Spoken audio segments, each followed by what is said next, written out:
Everyone, Shri गणेशाय नमः। जय हो शिव शिव शिव शिव शंभो। जय महाकाल, जय महाकाली। आदिशक्ति उदय उदय। जय जय सिया राम की जय हो। राम भक्त हनुमान जी महाराज की जय हो। छाया पुत्र शनि देवता की। श्री हरि गरुड़ पुराण कथा। सारो उद्धार। तमेव माता च पिता तमेव तमेव बंधु च सखा तमेव विद्या द्रढं तमेव सर्वं मम देव। ओम नमो भगवते वासुदेवाय नमः। ओम नमो भगवते वासुदेवाय नमः। ओम नमः शिवाय। अध्याय 13वां।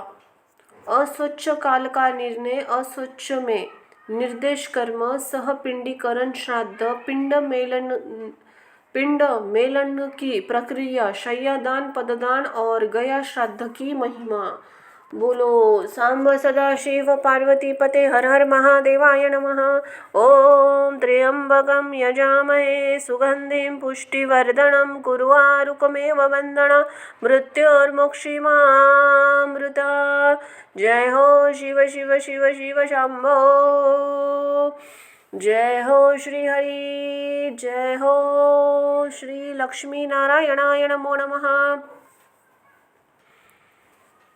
हे प्रभो, सहपिंड की विधि, सूत का निर्णय और शय्यादान तथा पददान की सामग्री एवं उनकी महिमा के विषय में कहिए। हे तार्श, सहपिंडीकरण आदि संपूर्ण क्रियाओं के विषय में बतलाता हूँ, जिसके द्वारा मृत प्राणी प्रेत नाम को छोड़कर पित्त गण में प्रवेश करता है, उसे सुनो। जिनका पिंड रुद्र स्वरूप पितामह आदि के पिंडों में नहीं मिलाया दिया जाता, उनके पुत्रों द्वारा दिए गए अनेक प्रकार के दान प्राप्त नहीं होते। जिनका पिंड रुद्र स्वरूप पितामह आदि के पिंडों में नहीं मिला दिया जाता, उनके पुत्रों द्वारा दिए गए अनेक प्रकार के दान प्राप्त नहीं होते। उनका पुत्र भी सदा अशुद्ध रहता है, कभी भी शुद्ध नहीं होता, क्योंकि सहपिंडी करने के बिना सूत की निवृत्ति समाप्ति नहीं होती। इसीलिए पुत्र के द्वारा सूत के अंत में सहपिंडीन किया जाना चाहिए। मैं सभी के लिए सूत का अंत, सूतक समाप्ति का यथोचित काल कहूँगा। ब्राह्मण 10 दिन में, क्षत्रिय 12 दिन में और वैश्य 15 दिन और शूद्र 1 मास में शुद्ध होता है। प्रेत संबंधी सूतक मृता शौच में। सहपिंडी 10 दिन में शुद्ध होते हैं। सकुला कुल के लोग 3 दिन में शुद्ध होते हैं और गोत्रज स्नान मात्र से शुद्ध हो जाते हैं। चौथी पीढ़ी तक के बांधव 10 रात में, 5वीं पीढ़ी के लोग 6 रात में, 6ठी पीढ़ी के लोग 4 दिन में और 7वीं पीढ़ी के 3 दिन में, 8वीं पीढ़ी के 1 दिन में, 9वीं पीढ़ी के दोपहर में तथा 10वीं पीढ़ी के लोग स्नान मात्र से, मरने चो और जनन शौच से शुद्ध हो जाते हैं। देशांतर में गया हुआ कोई व्यक्ति अपने कुल जन शौच या मरण शौच के विषय का समाचार 10 दिन के अंदर सुनता है, तो 10 दिन रात्रि बीत जाने का जितना समय शेष रहता है, उतने समय के लिए उसे अशौच होता है।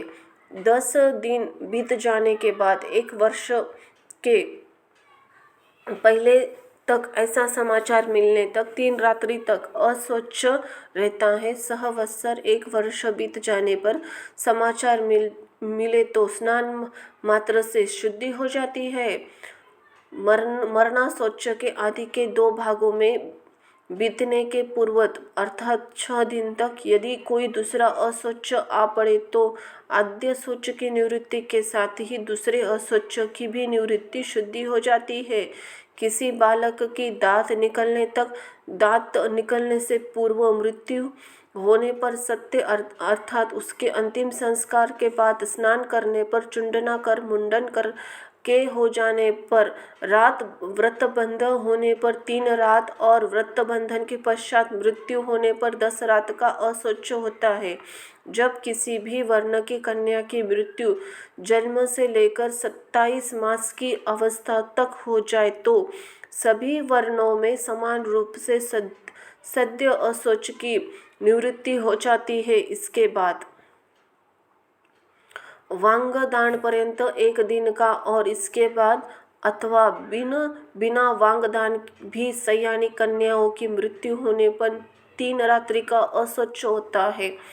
यह निश्चित है। वांगदान के अंतरनंतर कन्या की मृत्यु होने पर पितृकुल और वरकुल दोनों की 3 दिन का तथा कन्यादान हो जाने पर केवल पति के ही कुल में अशौच होता है। 6 मास के अंदर गर्भस्राव हो जाने पर जितना माह का गर्भ होता है उतने ही दिन में शुद्धि होती है। अर्थात बाद का अर्थात 6 माह के बाद गर्भस्राव हो तो उस स्त्री को अपनी जाति के अनुरूप अशौच होता है। गर्भपात होने पर सहपिंड की सत्या स्नानोत्तर शुद्धि हो जाती है। कलियुग में जनाशौच और मरणाशौच के सभी वर्णों की 10 दिन में शुद्धि हो जाती है, ऐसा शास्त्र का निर्णय है। मरणाशौच में आशीर्वाद, देव पूजा, पुरुषस्थान, आहुत के स्वागार्थ उठना, अभिवादन, पलंग पर शयन अथवा अन्य का स्पर्श नहीं करना चाहिए। इसी प्रकार मरणाशौच, संध्या, दान, जप, होम, स्वाध्याय, पितृतर्पण, ब्राह्मण भोज एवं व्रत नहीं करना चाहिए। जो व्यक्ति सूतकाल में नित्य नियमित अथवा काम्य कर्म करता है उसके द्वारा पहले किए नित्य नियमित आदि कर्म भी नष्ट हो जाते हैं। व्रती, ब्रह्मचारी, मंत्रपुत, अग्निहोत्री, ब्राह्मण, ब्रह्मनिष्ठ, यति और राजा, इन्हें सूतक नहीं लगता। विवाह, उत्सव और यज्ञ में मरणाशौच हो जाने पर उस अशौच की प्रवृत्ति पूर्व बनाया हुआ अन्न भोजन करने योग्य होता है, ऐसा मनु ने कहा है। सूतक न जानने के कारण जो व्यक्ति सूतकाल वाले घर से अन्नादि कुछ ग्रहण करता है वह दोष नहीं होता, किंतु याचक को देने वाला दाता दोष का भागी होता है। जो सूतक को छिपाकर ब्राह्मण को अन्न देता है वह दाता तथा सूतक को जानकर भी जो ब्राह्मण को सूतकाल का अन्न भोजन करता है वे दोनों ही दोषी होते हैं।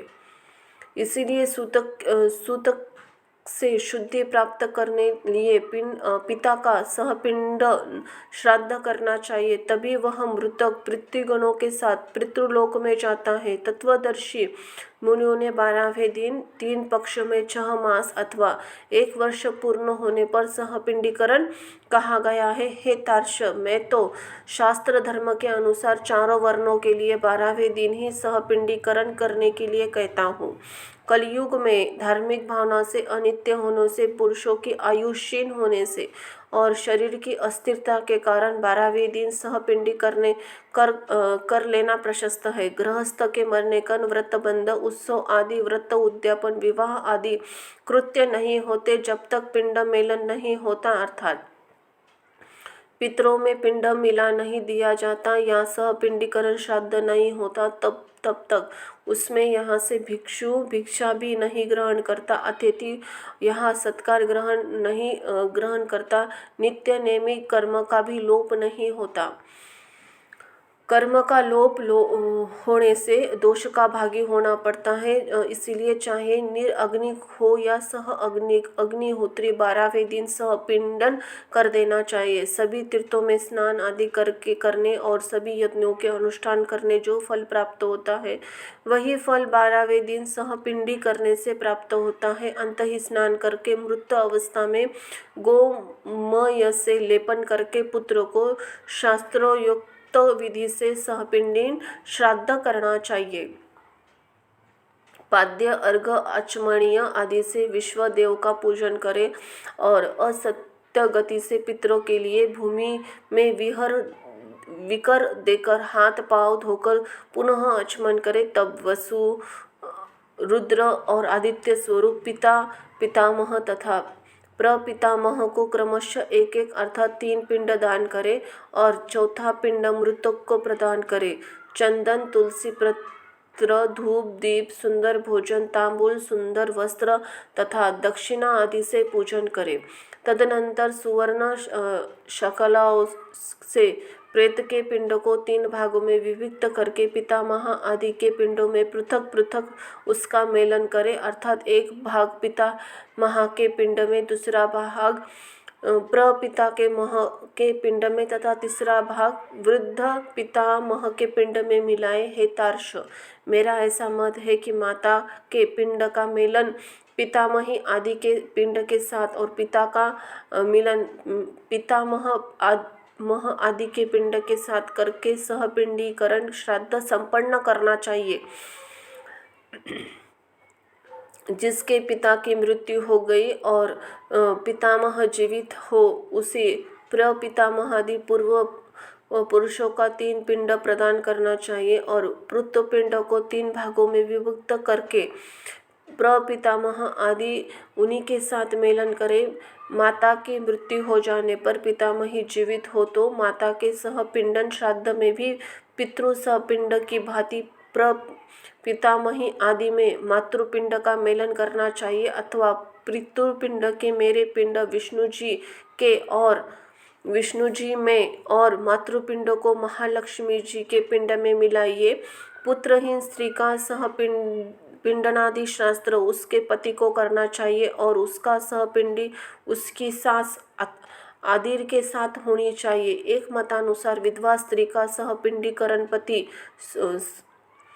ससुर और वृद्ध ससुर के साथ करना चाहिए। हे तार्क्ष, ऐसा मेरा मत नहीं है। विधवा स्त्री का सहपिंडीकरण पति के साथ ही होने योग्य है। हे काश्यप, यदि पति और पत्नी एक चिता पर आरूढ़ हो तो तृण के बीच में रखकर शवुर्धा के पिंड के साथ स्त्री के पिंड का मेलन करना चाहिए। एक चिता पर माता पिता का दाह संस्कार किए जाने पर एक ही पुत्र पहले पिता के उद्देश्य से पिंडदान कर स्नान करे, तदनंतर अपनी सती माता का पिंडदान करके पुनः स्नान करे। यदि 10 दिन के अंतर्गत किसी सती ने अग्नि प्रवेश किया है तो उसका शय्यादान और सहपिंडीन आदि कृत्य उसी दिन करना चाहिए जिस दिन पति किया जाए। हे गरुड़, सहपिंडीकरण करके अंतनंतर पितरों का तर्पण करे और इसी क्रिया में वेद मंत्रों से संवर्णित स्वधाकार का उच्चारण करे।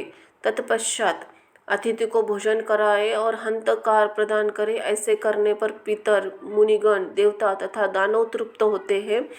भिक्षा 1 ग्रास के बराबर होती है। पुष्कल 4 ग्रास के बराबर होता है। 4 पुष्कलों 16 ग्रास के 1 हंतकार होता है। सहपिंडीकरण में ब्राह्मणों को चरणों की पूजा चंदन अक्षत से करनी चाहिए और पितरों की अक्षय तृप्ति के लिए ब्राह्मणों को दान देना चाहिए। वर्ष भर जीवा का निर्वाह करने योग्य घृत, अन्न, सुवर्ण, रजत, सुंदर गो, अश्व, गज, रथ आदि और भूमिका आचार्यों को दान देना चाहिए। इसके बाद स्वास्तिक वाचन पूर्वक मंत्रों से कुमकुम अक्षत नैवेद्य द्वारा ग्रहों देवी विनायकी की पूजा करनी चाहिए। इसके बाद आचार्य मंत्र उच्चारण करते हुए यजमान का अभिषेक करे। हाथ में रक्षा स्तोत्र बांधकर मंत्रों से पवित्र अक्षत प्रदान करें। तदनंतर विधिवत प्रकार से सुस्वादु मिष्टान्न से ब्राह्मणों को भोजन कराए और फिर दक्षिणा सहित अन्न एवं जल युक्त 12 घट प्रदान करें। तदनंतर ब्राह्मणादि को वर्ण क्रम से अपनी शुद्धि हेतु क्रमशः जल, छत्र, कोड़े और डंडे का स्पर्श करना चाहिए, अर्थात ब्राह्मणों को जल का, क्षत्रियों को शस्त्र का, वैश्यों को कोड़े का तथा शूद्रों को डंडे का स्पर्श करे। ऐसा करने से वे शुद्ध हो जाते हैं। इस प्रकार सहपिंडी श्राद्ध करने क्रिया करते समय पहने गए वस्त्रों का त्याग कर दे। इसके बाद श्वेत वर्ण के वस्त्रों को धारण करके शय्यादान करें। इंद्र सहित सभी देवता शय्यादान की प्रशंसा करते हैं। अंत ही मृतक के उद्देश्य से उसकी मृत्यु के बाद अथवा जीवन काल में भी शय्या दान करनी चाहिए। शय्या सुदृढ़ काष्ठिकी एवं सुंदर विचित्र चित्रों से चित्रित दृढ़ रेशमी सूत्रों से बनी हुई, स्वर्ण पत्रों से अलंकृत हो, श्वेत रुई के गद्दे, सुंदर तकिए तथा चादर से युक्त हो एवं पुष्प गंध और द्रव्यों से सुवासित हो। वह सुंदर बंधनों से भली भांति बंधी हो और पर्याप्त विशाल हो तथा सुख प्रदान करने वाली हो। ऐसी शैया को बनाकर अस्तार युक्त कुश और दरी चादर युक्त भूमि पर रखे। उस शैया के चारों और छाता, चांदी का दीपालय, चवर, आसन और पात्र, श्रृंगार, झारी, कलश, गड़ुआ, दर्पण, 5 रंगों वाला चंदवा, शयनोपयोगी और सभी सामग्रियों से यथा स्नान स्थापित करे।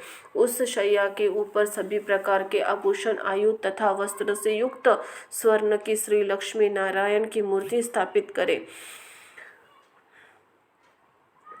सौभाग्यवती स्त्रियों के लिए दी जाने वाली शैया के साथ पूर्वायुक्त वस्तु के अतिरिक्त कंजवल, महावर, कुमकुम, स्त्रियोचित वस्त्र, आभूषण, सौभाग्य द्रव्य सब कुछ प्रदान करे। तदनंतर सहपत्नीक ब्राह्मणों को गंध पुष्पादि से अलंकृत करके ब्राह्मणा की कर्णाभरण, अंगुलियों की अंगूठी और सोने के कंठसूत्र से विभूषित करे। उसके बाद ब्राह्मणों को साफा, दुपट्टा, कुर्ता पहनाकर श्री लक्ष्मी नारायण मूर्ति के आगे सुख शैया पर बैठाएं। कुमकुम और पुष्पमाला आदि के श्री नारायण लक्ष्मी जी की नारायण की भलीभांति पूजा करे। तदनंतर लोकपाल, नवग्रह, देवी और विनायक की पूजा करे। उत्तराभिमुख होकर अंजलि में पुष्प लेकर ब्राह्मणों के सामने स्थित होकर इसी मंत्र का उच्चारण करे। हे कृष्ण, जैसे क्षीर सागर में आपकी शैया है, वैसे ही जन्म जन्मांतर में भी मेरी शैया सुनी न हो। इसी प्रकार प्रार्थना करके विप्र और श्री लक्ष्मी नारायण को पुष्पांजलि चढ़ाकर संकल्प पूर्वक उपस्वर सभी सामग्रियों के साथ व्रतापदेश ब्राह्मणादि गुरुवर को शैया का दान दे और कहे, हे ब्राह्मण, इस शैया को ग्रहण करो। ब्राह्मण को दात यह मंत्र कहते हुए ग्रहण करे।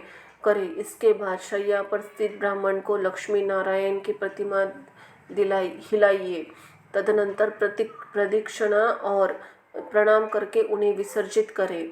यदि पर्याप्त विभव धन संपत्ति हो तो शैया में सुखपूर्वक शयन करने के लिए सभी प्रकार के उपकरणों से युक्त अत्यंत सुंदर ग्रह का भी घर का दान भी करे। जो जीवात अवस्था में अपने हाथ से शैया दान करता है, वह जीते हुए ही पर्व काल में वृषोत्सर्ग भी करे। एक शैया एक ही ब्राह्मण को देनी चाहिए। बहुत सी ब्राह्मण को शैया कदापि नहीं देनी चाहिए।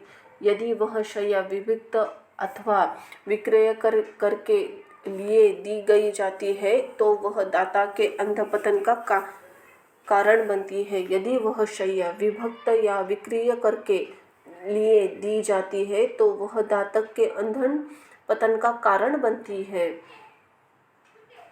सतपात्रा में शय्यादान करके वांछित फलों की प्राप्ति होती है और पिता तथा दान करने वाले पुत्र दोनों इस लोक और परलोक में मुदित सुखी होती है। शय्यादान के प्रताप से दाता दिव्य इंद्रलोक में अथवा सूर्य पुत्र यमलोक में पहुँचता है, इसमें संशय नहीं है। श्रेष्ठ विमान पर आरूढ़ होकर अप्सरा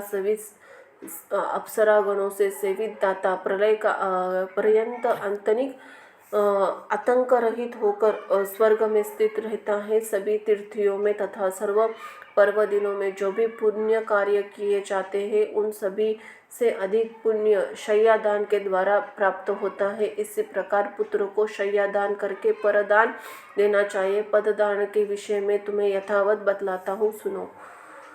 छाता, उपनहा, जूता, वस्त्र, अंगूठी, कमंडलू, आसन तथा पंचपात्र, ये 7 वस्तुएं पद कही गई है। दंडपात्र, तामपात्र, आचमन, कच्चा भोजन अर्घपात्र और यज्ञोपवीत मिलाकर पद की संपूर्णता होती है। इसी प्रकार शक्ति के अनुसार 13 पददानों की व्यवस्था करके 12 दिन 13 ब्राह्मणों को पददान करना चाहिए। इस पददान से धार्मिक पुरुष सद्गति को प्राप्त होते हैं। यम मार्ग में गए हुए जीवकों को के लिए पददान सुख देने वाला होता है। वह यम मार्ग में अत्यंत प्रचंड आतप घाम होता है जिससे मनुष्य जलता है। छात्र दान करने से उसके सिर पर सुंदर छाया हो जाती है। जो जूता दान करता है वे अत्यंत कटक किरण लोगों के मार्ग में अश्वों पर चढ़कर जाते हैं। हे खेचर, यम मार्ग में शीत, गर्मी और वायु से अत्यंत कष्ट मिलता है। वस्त्र के दान से प्रभाव से जीव सुखपूर्वक उस मार्ग को तय करते हैं। यम के मार्ग में भयंकर, विकराल और तथा काले और पीले वर्ण के यमदूत मुद्रा के प्रदान करने से जीव को पीड़ा नहीं देते। कमंडलू का दान करने से अत्यंत धूप से परिपूर्ण, वायु रहित, जल विहीन यम मार्ग से जाने वाला वह प्यासा जीव प्यास लगने पर जल पीता है। मृत व्यक्ति के उद्देश्य से जो ताम्र जल पात्र देता है उसे 1000 दान का फल अवश्य ही प्राप्त होता है। ब्राह्मणों को सम्यक रूप से आसन और भोजन देने पर यम मार्ग में चलता हुआ जीव धीरे धीरे सुखपूर्वक पाथेय भोज पदार्थ का उपभोग करता है। इसी प्रकार पिंड के दिन विधान पूर्वक दान करके बहुत से ब्राह्मणों को तथा चांडाल आदि को भी भोजन देना चाहिए। इसके बाद वर्ष के पूर्व ही 12वें दिन सहपिंडी करने पर भी प्रत्येक मास जल कुंभ और पिंडदान करना चाहिए। हे खग,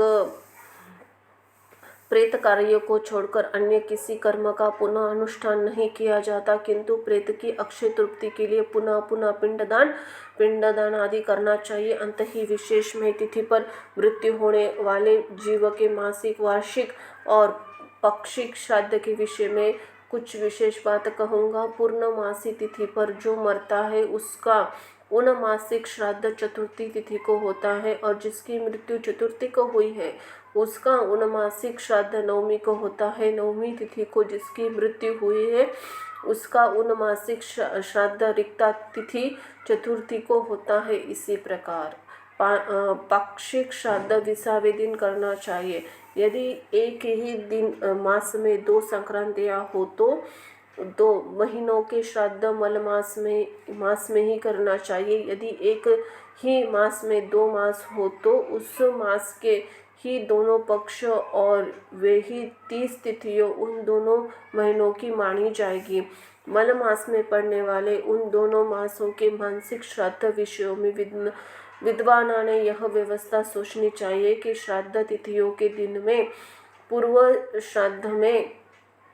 पूर्वार्धार में प्रथम मास का श्राद्ध करें, द्वितीय मास में दोपहर के बाद दूसरे मास का श्राद्ध करें। हे खग, संक्रांति मास में मल मास और में भी सहपिंडी का तथा मासिक और प्रथम वार्षिक श्राद्ध करना चाहिए। यदि वर्ष पूर्ण होने पर मध्य में अधिमास आता है तो 13 महीने पूर्ण हो अंतनंतर प्रेत का वार्षिक श्राद्ध करना चाहिए। संक्रांति रहित मास में पिंड रहित श्राद्ध, आम श्राद्ध और संक्रांति युक्त मास में पिंड युक्त श्राद्ध करना चाहिए।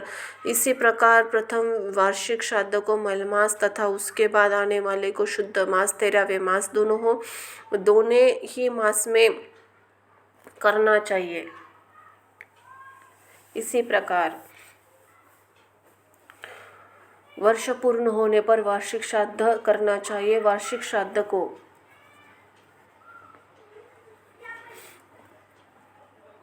तिथि को विशेष रूप से ब्राह्मणों को भोजन कराना चाहिए। एक वर्ष पूर्ण हो जाने पर श्राद्ध में हमेशा 3 पिंडदान करना चाहिए। एकादिष्ट श्राद्ध नहीं करना चाहिए, ऐसा करने वाला पितृघातक होता है। तीर्थ श्राद्ध, गया श्राद्ध तथा गच्छ छया योग में योगादि तिथियों में तथा ग्रहण किया जाने वाला पितृ श्राद्ध वर्ष के अंदर ही नहीं करना चाहिए। हे खगेश्वर, पितृभक्ति से प्रेरित हो करके पुत्र को 1 वर्ष के अंतर गया श्राद्ध करना चाहिए। गया श्राद्ध करने से पितृभाव से भव सागर से मुक्त हो जाते हैं। भगवान गदाधर की कृपा से वे परम गति को प्राप्त होते हैं। गया के विष्णु पद तीर्थों में तुलसी की मंजरी से भगवान विष्णु की पादुका का पूजन करना चाहिए। उसके आनवल आदि तीर्थों में यथाक्रम पिंडदान करना चाहिए। जो पुरुष गया राशि में शमी के पत्तों के समान प्रमाण वाले पिंड को देता है, वह 7 गोत्रों के अपने 101 पुरुषों का उद्धार करता है। कुल को आनंदित करने वाला पुत्र गया में जाकर श्राद्ध करता है। पितरों की तुष्टि देने का कारण उसका जन्म सफल हो जाता है। हे खगेश्वर, यह सुना जाता है कि देव पितरों ने मुनि के पुत्र इवाक्षु को कपाल वन में ही यह गाथा सुनाई थी। क्या हमारे कुल में ऐसे कोई सतमार्गी पुत्र होंगे जो गया में जाकर आदर पूर्वक हम लोगों को पिंड प्रदान करेंगे? हे तार्क्ष, इस प्रकार जो पुत्र पितरों के अमुष्ट परलोक संबंधी क्रिया करता है, वह सुखी होकर कौशक के द्विज के 7 पुत्रों के भांति मुक्त हो जाता है। हे तार्क्ष, भरद्वाज के 7 पुत्र पितरों के श्राद्ध के हेतु गोवध करने भी 7 परस्पर ओके भोग करके पितरों के प्रसाद से गोवध करके भी 7 जन्म परस्परों के भोग करके पितरों के प्रसाद से मुक्त हो गए।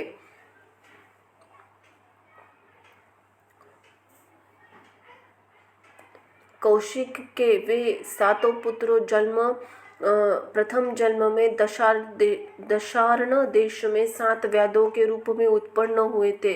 उससे बाद अगले जन्म में वे कालांजर पर्वत पर मृग के रूप में उत्पन्न हुए थे। फिर श्वार द्वीप में चक्रवाक के रूप में उत्पन्न हुई। अगले जन्म में मानस सरोवर में हंस के रूप में उत्पन्न हुए।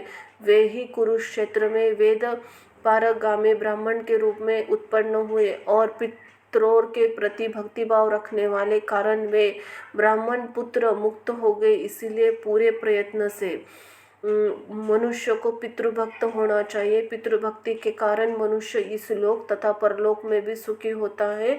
हे तार्क्ष, यह सब और दैविक क्रिया हमने तुमसे कही। यह कृत्य पुत्र की कामना की पूर्ण करने वाला, पुण्यप्रद तथा पिता को मुक्ति प्रदान करने वाला है। जो कोई निर्धन मनुष्य भी इस कथा को सुनता है,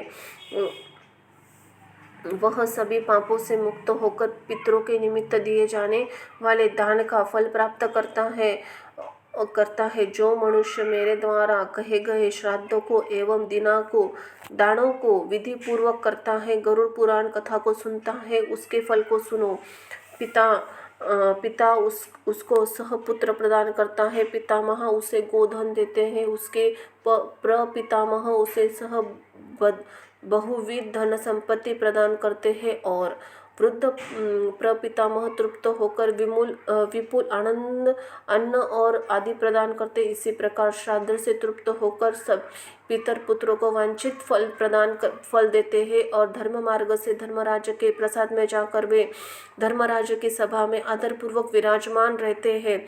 इसी प्रकार श्री विष्णु जी के दैविक और श्राद्ध दानादि विषयक महात्म्य सुनकर गरुड़ जी को अपार हर्ष हुआ। इसी प्रकार गरुड़ पुराण अंतर्गत सौरद्वार में सहपिंडी दानादि सहकर्म निरूपण नामक 13वां अध्याय यहाँ समाप्त हुआ। बोलो सांब सदाशिव पार्वती पते, हर हर महादेवाय नमो नमः। ओम नमः शिवाय। जय हो श्री लक्ष्मी नारायणाय नमो नमः।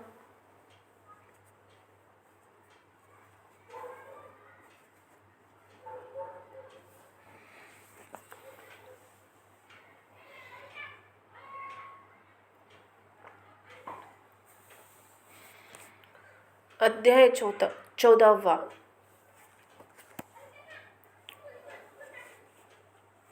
यमलोक एवं यम सभा का वर्णन, चित्रकूट आदि के भवनों का परिचय, धर्मराज नगर के 4 द्वार, पुण्यात्माओं का धर्मसभा में प्रवेश। बोलो सांब सदाशिव पार्वतीपते हर हर महादेवाय नमो नमः। जय हो लक्ष्मी नारायणाय नमो नमः। ओम नमो वासुदेवाय नमो नमः।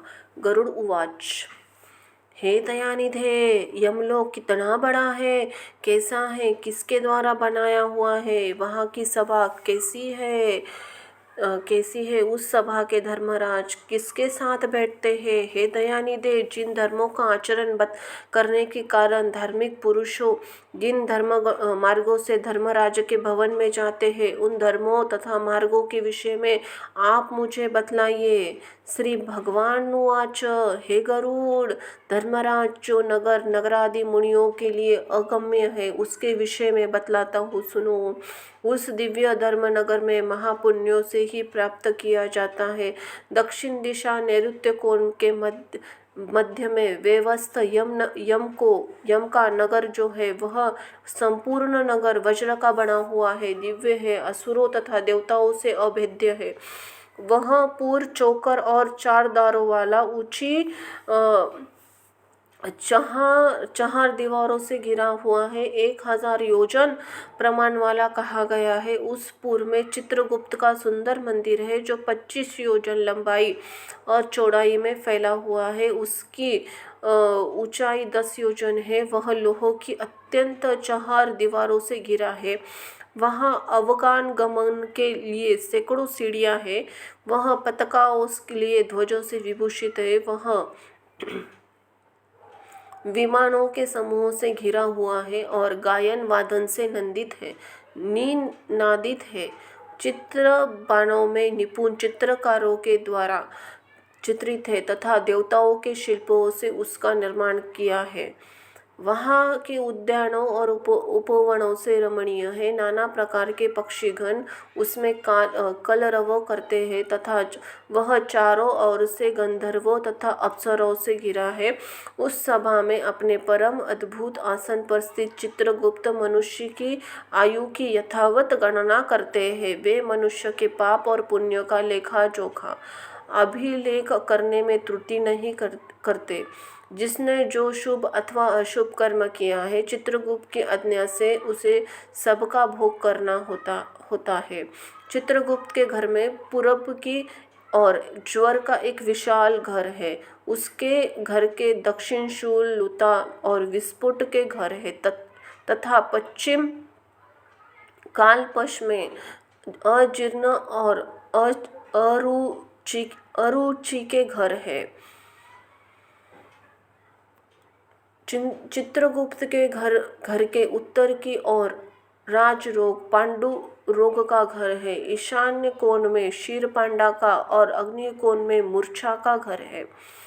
नैऋत्य कोण में अतिसागर का, वायव्य कोण में शीत और दाहन का स्थान है। इस प्रकार भी अनन्य व्याधियों से चित्रगुप्त का भवन घिरा हुआ है। चित्रगुप्त मनुष्यों के शुभाशुभ कर्मों से लिखते हैं। चित्रगुप्त भवन से 20 योजन आगे नगर के मध्य भाग में धर्मराज का महादिव्य भवन है। वह दिव्य रत्नमय विद्युत की ज्वालाओं से युक्त और सूर्य के समान दीप्तिमान है। वह 200 योजन बड़ा है, 100 योजन लंबा और 50 योजन ऊंचा है। 1000 स्तंभों पर धारण किया गया है।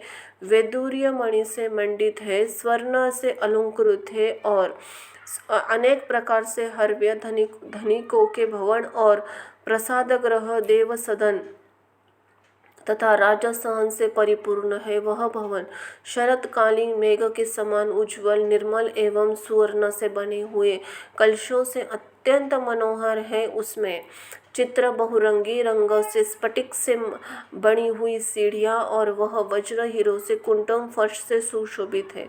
गवाक्षों रोशनदानों के मोतियों में झालर लगे हुए हैं। वह पातकों और ध्वजों से विभूषित है।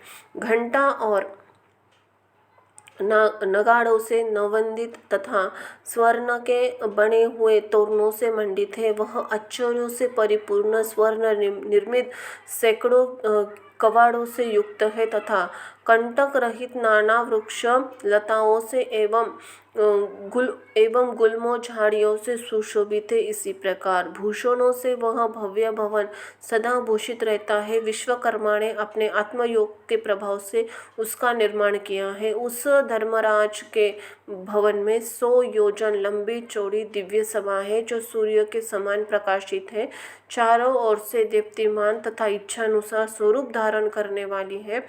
वहाँ न अधिक ठंडी है न अधिक गर्मी है, वहाँ मन को अत्यंत हर्षित करने वाली है। उसमें रहने वाली किसी को न शोक होता है, न वृद्ध अवस्था सताती है, न भूख प्यास लगती है और न किसी को साथ अप्रिय घटना होती है। देवलोक मनुष्यलोक में जितने काम्य विषय की अभिलाषाएं हैं, वे वहाँ सब उपलब्ध है। वहाँ से सब उपलब्ध है। वहाँ सभी तरहों के रसों से परिपूर्ण भक्ष्य भोज्य सामग्रियाँ चारों ओर प्रचुर मात्रा में है। वहाँ सरस शीतल और उष्ण जल भी उपलब्ध है और उसमें पुण्यमय शताब्दी विषय भी उपलब्ध है। नित्य मनोवांछित फल प्रदान करने वाला कल्पवृक्ष भी वहाँ है। हे तार्क्ष, वह सभा बाधा रहित और रमणीय और कामनाओं से पूर्ण करने वाली। विश्वकर्मा ने दीर्घ काल तक तपस्या करने का उसका निर्माण किया है। उसमें उग्र कठोर तपस्या करने वाली सुव्रती सत्यवादी शांत सन्यासी एवं सिद्ध एवं पवित्र कर्म करने शुद्ध ही हुए पुरुष जाते हैं। उन सभी का देह तेजोमय होता है। वे आभूषणों से अलंकृत तथा निर्मल वस्त्रों से युक्त होते हैं तथा अपने किए हुए पुण्य कर्मों के कारण वहाँ विभूषित होकर विराजमान रहते हैं।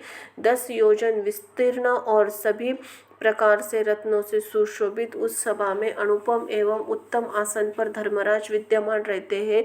वे सत्पुरुषों में श्रेष्ठ है और उनके मस्तक पर छत्र सुशोभित है तथा कानों के कुंडल में अलंकृत वे श्रीमान महामुकुट से सुशोभित है। वे ही सभी प्रकार के अलंकार से संवृणित तथा नील मेघ के समान कांति वाले, हाथ में चवर धारण किए हुए अप्सराएं उन्हें पंखा झलाती रहती है। गंधर्वों के समूह तथा अप्सरों के संघ गायन वादन नृत्यादि द्वारा सभी ओर से उनकी सेवा करते हैं। हाथ में पाश लिए हुए मृत्यु और बलवान काल तथा विचित्र आकृति वाले चित्रगुप्त एवं कृतनाथ के द्वारा वे सेवित हैं।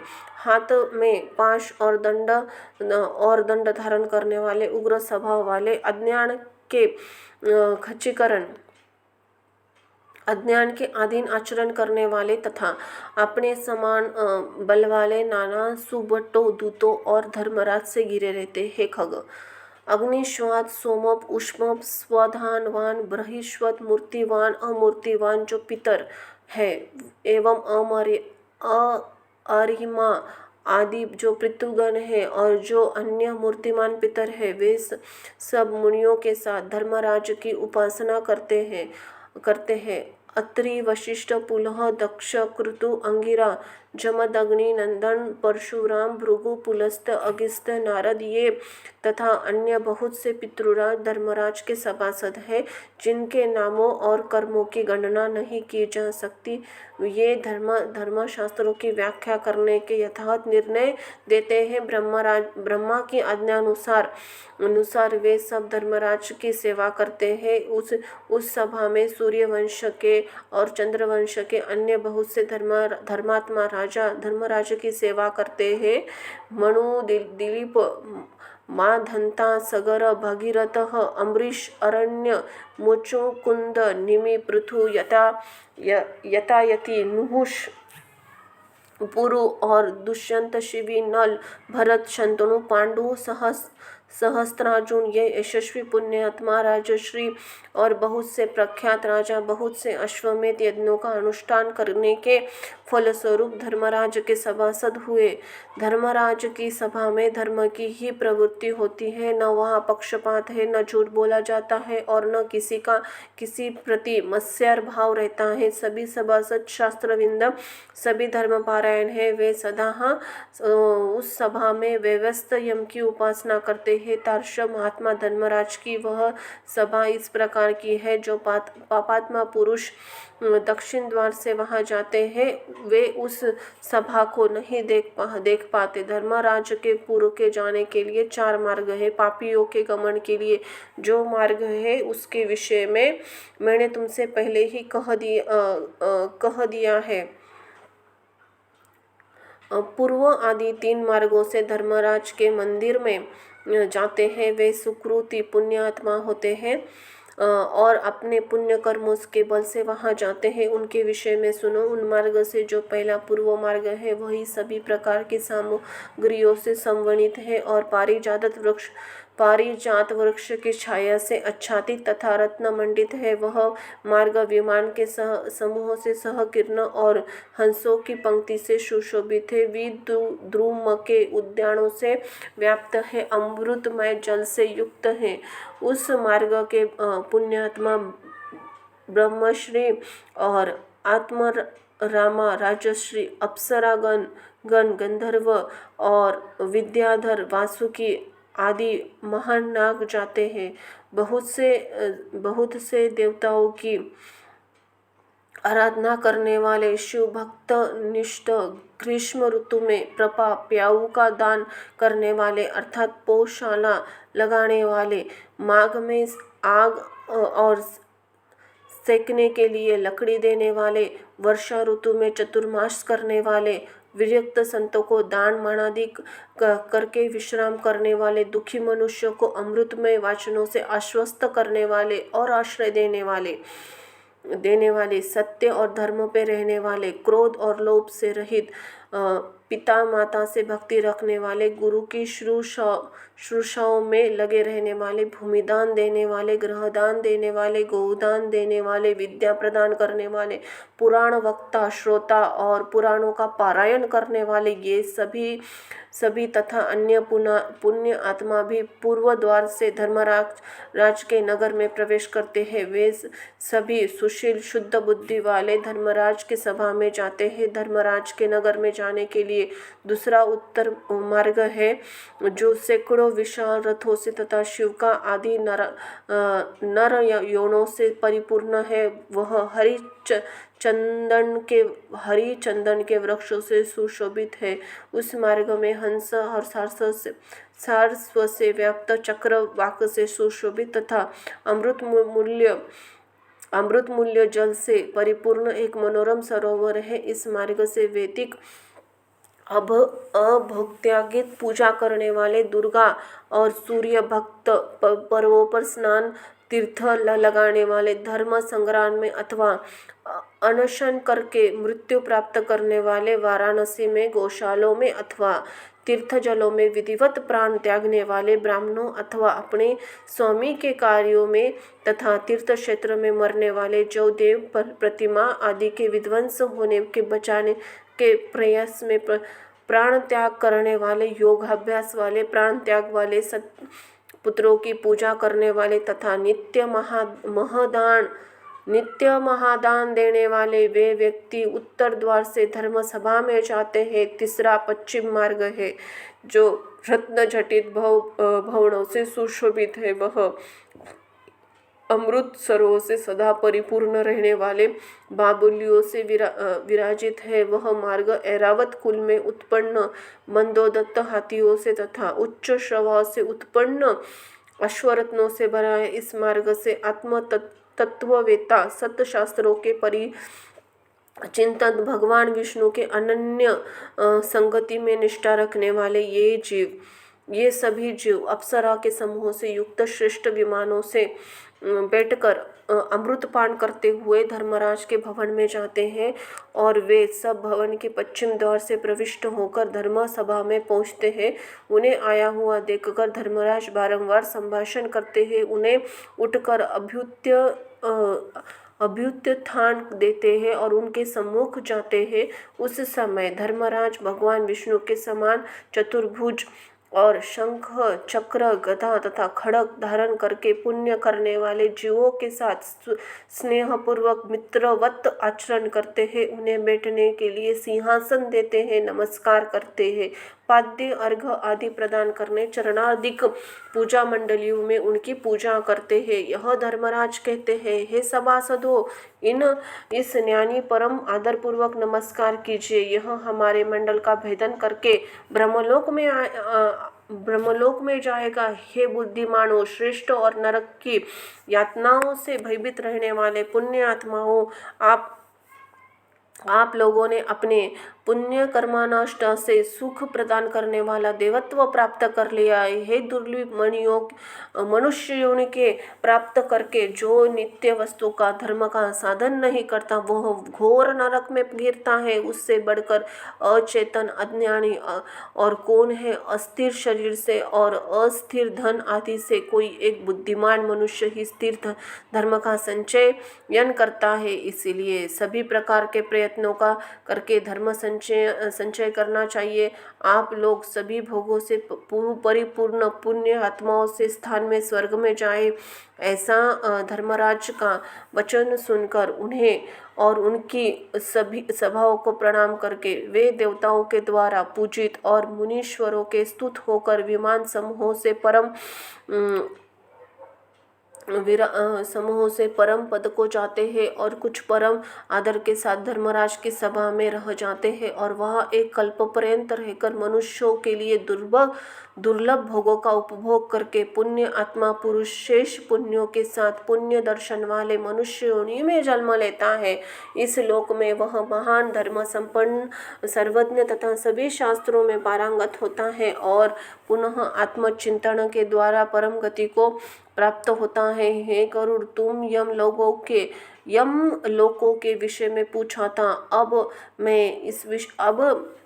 मैंने बता दिया। इसको भक्तिपूर्वक सुनने वाला व्यक्ति भी धर्मराज की सभा में जाता है। इस प्रकार इसी गरुड़ पुराण के अंतर्गत स्वर्ग द्वार में धर्मराज नगर निरूपण नामक 14वां अध्याय पूर्ण हुआ।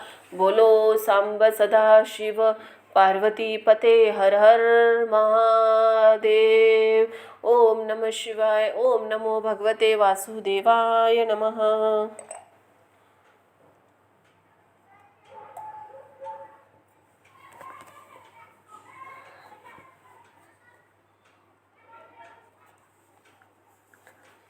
अध्याय 15वां। धर्मात्मा जनों का दिव्य लोकों का सुख भोग कर उत्तम कुल में जन्म लेना। शरीर के व्यवहारिक तथा परमार्थिक दो रूपों का वर्णन। अजपा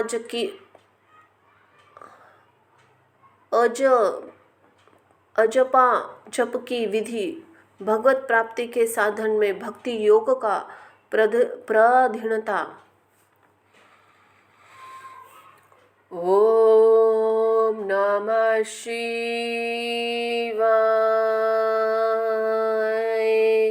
ओम नमो भगवते वासुदेवाय नमः।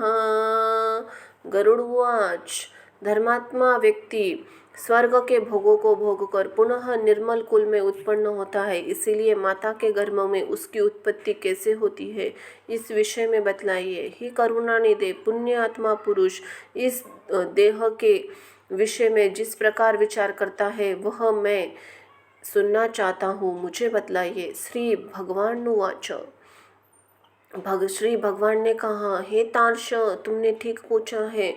मैं तुम्हें परम गोपनीय बात बताता हूँ जिसे जान लेने मात्र से मनुष्य सर्वत्र हो जाता है। पहले मैं तुम्हें शरीर के परमार्थिक स्वरूप के विषय में बतलाता हूँ, जो ब्रह्मांड के गुणों से संपन्न है और योगिक द्वारा धारण करने योग्य है। इस परमार्थमिक शरीर के जिस प्रकार योगा लोग षष्ठ चक्र का चिंतन करते हैं और ब्रह्मांड रंध्र में सच्चिदानंद रूप का ब्रह्म जिसका ध्यान करते हैं, वह सब मुझसे सुनो। पुण्यात्मा जीव परम आचरण करने वाली लक्ष्मी संपन्न गृहस्थ के घर में जैसे उत्पन्न होता है और उसके पिता एवं माता के विधान तथा जिस प्रकार के नियम जिस प्रकार के होते हैं उसके विषय में तुमसे कहता हूँ। स्त्रियों के ऋतुकाल में 4 दिन तक उनका त्याग कर देना चाहिए, उनसे दूर रहना चाहिए। उतने समय तक उनका मुख भी नहीं देखना चाहिए, क्योंकि उस समय उनके शरीर में पाप का निवास रहता है। चौथे दिन वस्त्र सहित स्नान करके अंतनंतर तक वह नारी शुद्ध होती है तथा 1 सप्ताह के बाद पितरों एवं देवताओं के पूजन अर्चना तथा व्रत करने योग्य होती है। 1 सप्ताह के मध्य में जो गर्भधारण होता है उसके मलिन मनोवृत्ति वाली संतान का जन्म होता है। प्राय ऋतुकाल में 8वें दिन गर्भ धारण का पुत्र की उत्पत्ति होती है। ऋतुकाल में के अंतरनंतर युग रात्रि में गर्भस्थान होने से पुत्र और अग्युम विषम रात्रियों में गर्भधान से कन्या की उत्पत्ति होती है। इसलिए पूर्व की 7 रात्रियों को छोड़कर युगम रात्रियों में ही समागम करना चाहिए। स्त्रियों के रजो दर्शन के सामान्य 16 रात्रियों तक ऋतुकाल बताया गया है। 14वीं रात्रि को गर्भधान होने पर गुणवान, भाग्यवान और धार्मिक पुत्र की उत्पत्ति होती है। प्राकृत जीवों, सामान्य पुरुषों, सामान्य मनुष्य को गर्भधारण के निमित्त उस रात्रि में गर्भधारण का अवसर प्राप्त नहीं होता। 5वें दिन स्त्री को मधुर भोजन कराना चाहिए। कड़वा, खीरा, तीखा तथा उष्ण भोजन से दूर रहना चाहिए। तब स्त्री का वह क्षेत्र गर्भाशय औषधि का पात्र हो जाता है। उसमें स्थापित बीज अमृत की तरह सुरक्षित रहता है। उस औषधि क्षेत्र में बीजपन व गर्भाधान करने वाला स्वामी अच्छे फल, स्वस्थ संतान को प्राप्त करता है। तांबूल खाकर, पुष्प और श्रीखंड चंदन से युक्त होकर तथा पवित्र वस्त्र धारण करके मन में धार्मिक भाव को रखकर पुरुष को सुंदर शैया पर संवास करना चाहिए। गर्भाधारण के समय पुरुष की मनोवृत्ति जिस प्रकार की होती है उसी प्रकार के स्वभाव वाला जीव गर्भ में प्रविष्ट होता है। बीज का स्वरूप धारण करने चेतनाक्ष पुरुषों के शुक्र में स्थित होता है। पुरुष की काम वासना, चित्तवृत्ति तथा शुक्र जब एकत्व को प्राप्त होता है तब स्त्री के गर्भाशय में पुरुष द्रवित सहलखित होता है। स्त्री के गर्भाशय में शुक्र और शोणित के संयोग से पिंड की उत्पत्ति होती है। गर्भ में आने वाला सकृति पुत्र पिता माता को परम आनंद देने वाला होता है।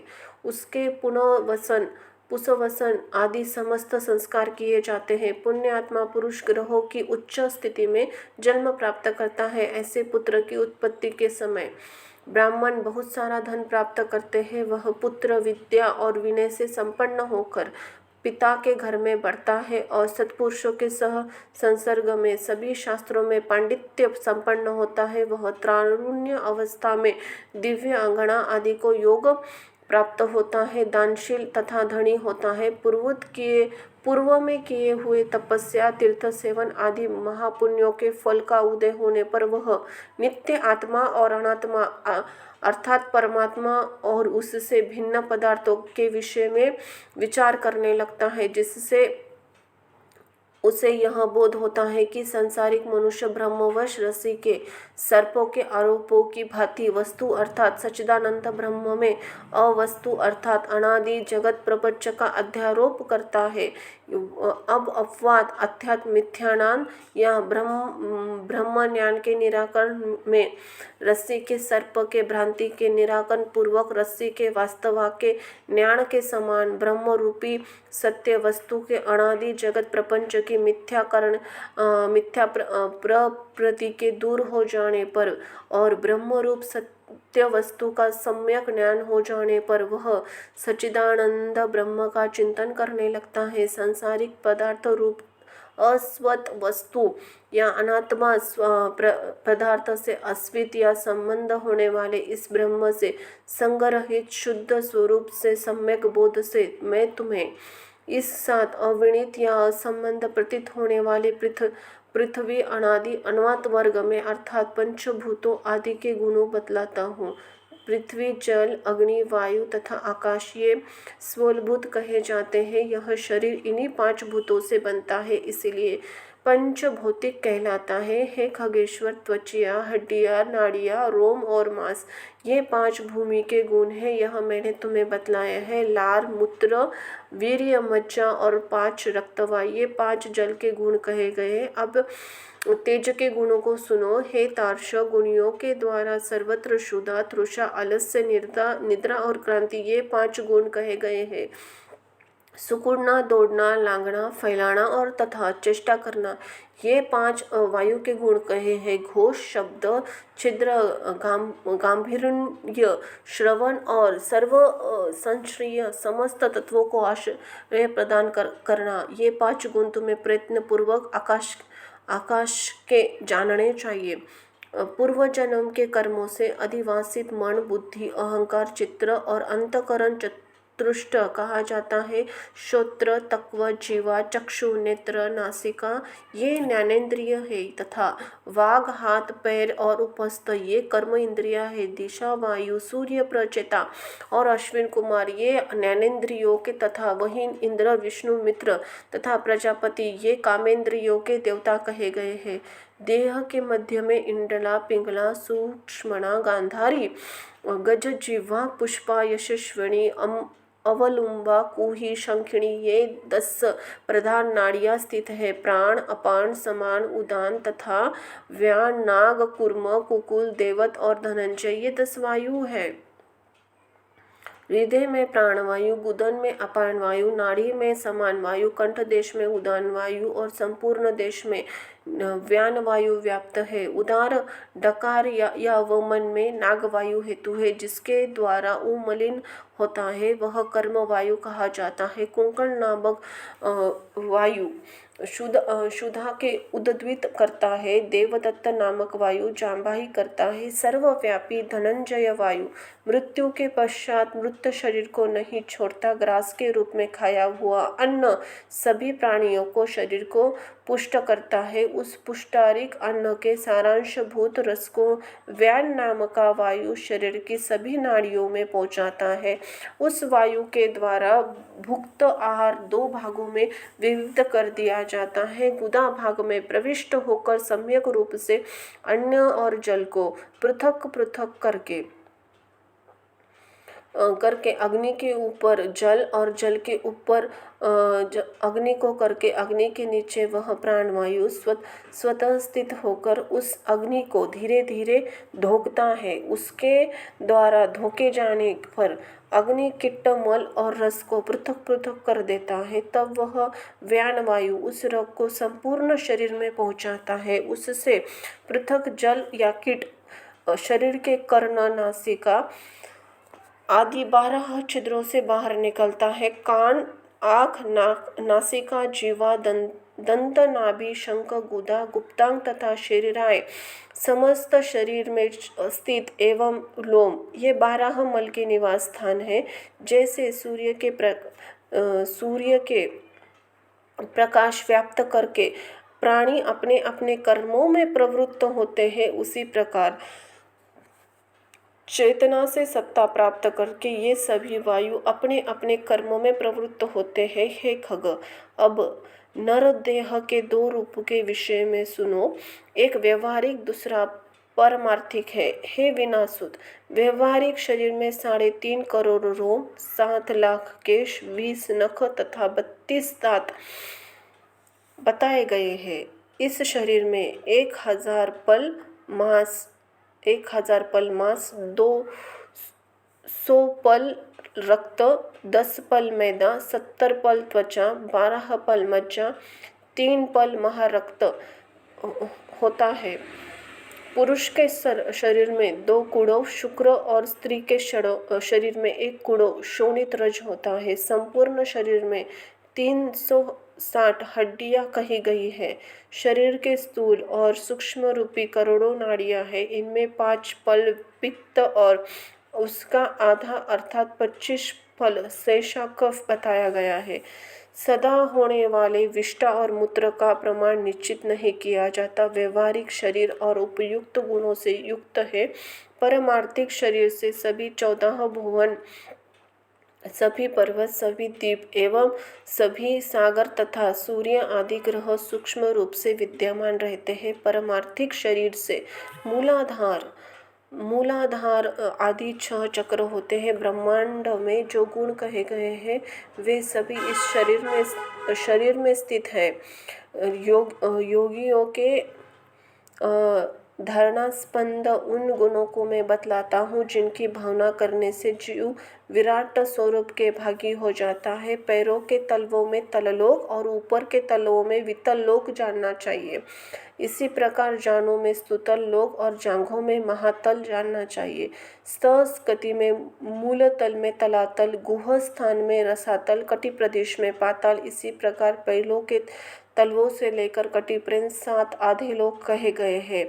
नाभियों के मध्य में भूलोक, नाभि के ऊपर भूर्वर लोक, हृदय में स्वरलोक, कंठ में मोहरलोक, मुखर में जनलोक, ललाट में तपलोक, ब्रह्मरथ में सत्यलोक स्थित है। इसी प्रकार 14 लोक परमार्थिक शरीर में स्थित है। त्रिकोण में मध्य में मेरु, अंधकोण में मदर, दाहिने कोण में कैलाश, वाम कोण में हिमाचल, उधर रेखा में निषद और दाहिनी ओर की रेखा में गंधमादन तथा बाई की ओर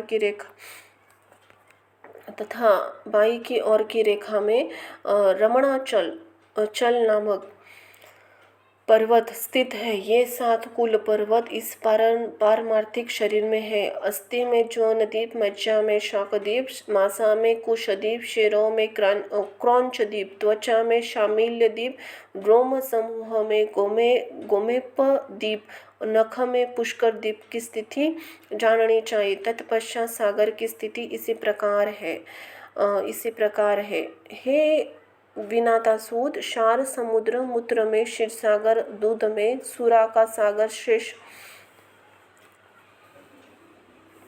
श्वेस कफ में घृत का सागर, मज्जा में रस का सागर, शरीर में रस में दधि सागर, रक्त में स्थित समझना चाहिए।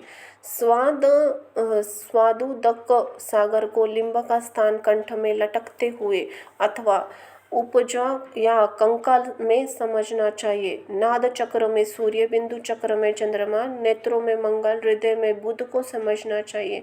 विष्णु स्थान अर्थात नाभि में स्थित मणिपुर चक्र में बृहस्पति तथा शुक्र में स्थित है। नाभि स्थान नाभि गोलोक में शनिचर स्थित है। मुख में राहु स्थित कहा गया है। वायु स्थान में केतु स्थित है। इसी प्रकार ग्रह मंडल में इसी परमार्थिक शरीर में विद्यमान है। इसी प्रकार अपने शरीर में समस्त ब्रह्मांड का चिंतन करना चाहिए। प्रभात काल में सद्या पद्य आसन में स्थित होकर षष्ठ चक्रों का चिंतन करें और यथायोक्त क्रम से अजपा जप करे। अजपा नाम की गायत्री मुनियों को मोक्ष देने वाली है। इसके संकल्प मंत्र से सबको मनुष्य सभी पापों से मुक्त हो जाता है। हे तार्क्ष सुनो।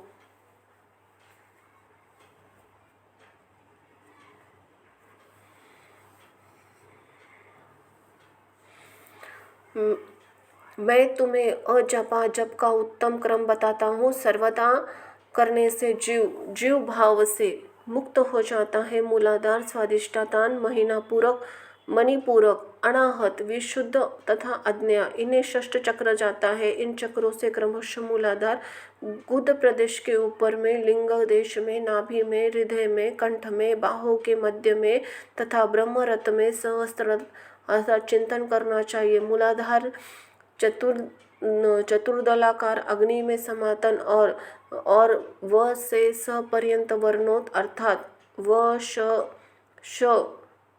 और सह का आश्रय ले। स्वादिष्टान चक्र सूर्य के समान दीप्तिमान ब से लेकर ल पर्यंत वर्णों अर्थात ब भ म य र ल का आश्रय स्थान षडालकार है।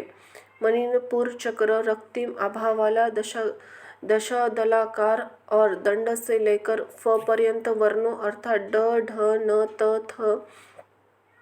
थ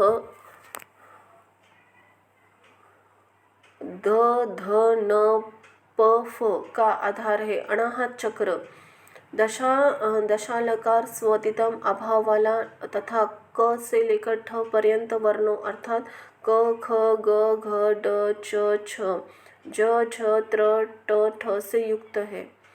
विशुद्ध चक्र षोडश दलाकार 16 स्वर अ आ इ उ रू रू रू रू ए ओ अ अह से युक्त कमल और चंद्रमा के समान कांति वाला होता है। आज्ञा चक्र ह स ह इन दोनों अक्षरों से युक्त द्विदलाकार और रक्तिम वर्ण का है। उसके ऊपर ब्रह्मांड में दीप्तिमान सहस्त्र दल कमलाकार चक्र है जो सदा सत्यमय, आनंदमय, शिवमय, ज्योतिर्मय और शाश्वत है। इन चक्रों में क्रमशः गणेश, ब्रह्मा, विष्णु, शिव, जीवात्मा, गुरु तथा व्यापक परब्रह्म चिंतन करता रहता है।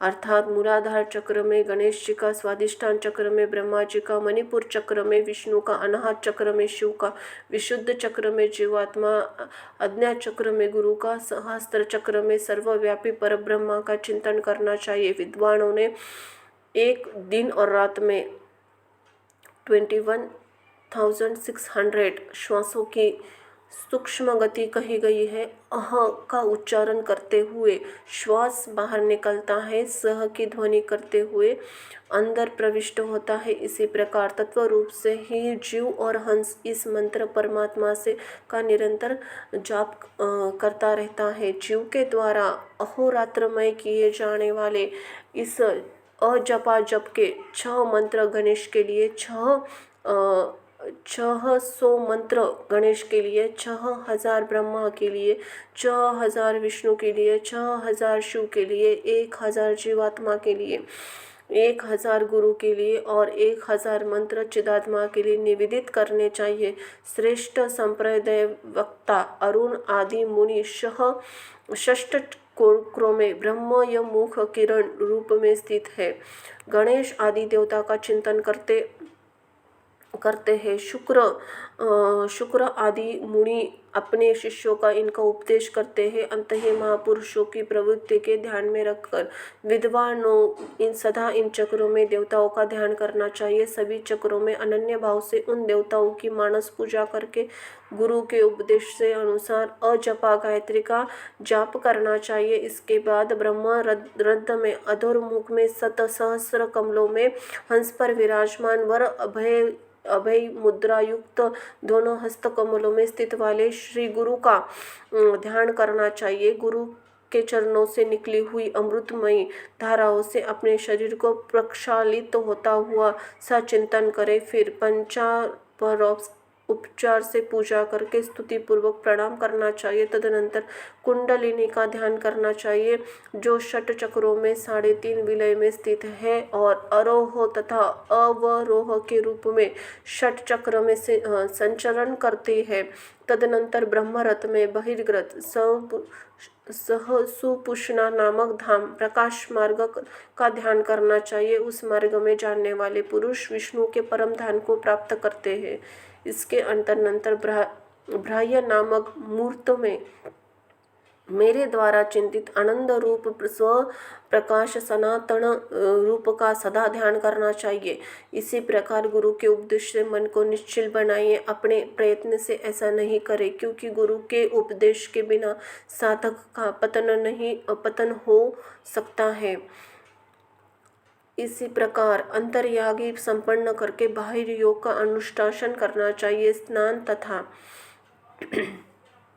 संध्या आदि कर्मों में करके विष्णु और शिव की पूजा करनी चाहिए। देह का अभिमान रखने वाले अर्थात पंचभौतिक शरीर को ही अपना समझने वाले व्यक्तियों की वृत्ति अंतर्मुखी नहीं हो सकती। इसीलिए उनके लिए सरलता पूर्वक की जा सकने वाली मेरी भक्ति मोक्ष साधिका हो सकती है। यद्यपि तपस्या और योग साधना आदि भी मोक्ष के मार्ग है तो भी संसार चक्र में फंसे हुए व्यक्ति के उद्धार के लिए मेरा भक्ति मार्ग ही समीचीन उपाय है। ब्रह्मा आदि देवों ने वेद और शास्त्र का पुनः विचार करके 3 बार यही सिद्धांत सुनिश्चित किया है। यज्ञादि सदधर्म सद्धर्म भी अंतःकरण की शुद्धि के हेतु है और शुद्धि के फलस्वरूप मेरी भक्ति प्राप्त होती है, जिसे प्राप्त करके व्यक्ति पुनः जन्म मरणादि दुखों से पीड़ित नहीं होता है। तार्श जो सुकृति मनुष्य इस प्रकार का आचरण करता है वह मेरी भक्ति के योग्य से सनातनी मोक्ष पद प्राप्त करता है। बोलो सांब सदाशिव पार्वती पते हर हर महादेवाय नमो नमः। ओम नमो भगवते वासुदेवाय नमो नमः। इसी प्रकार गरुड़ पुराण के अंतर्गत स्वारोद्वार में सहकृति जन्मांचरण निरूपण नामक 15वां अध्याय यहाँ संपन्न हुआ। ओम नमो भगवते वासुदेवाय नमः।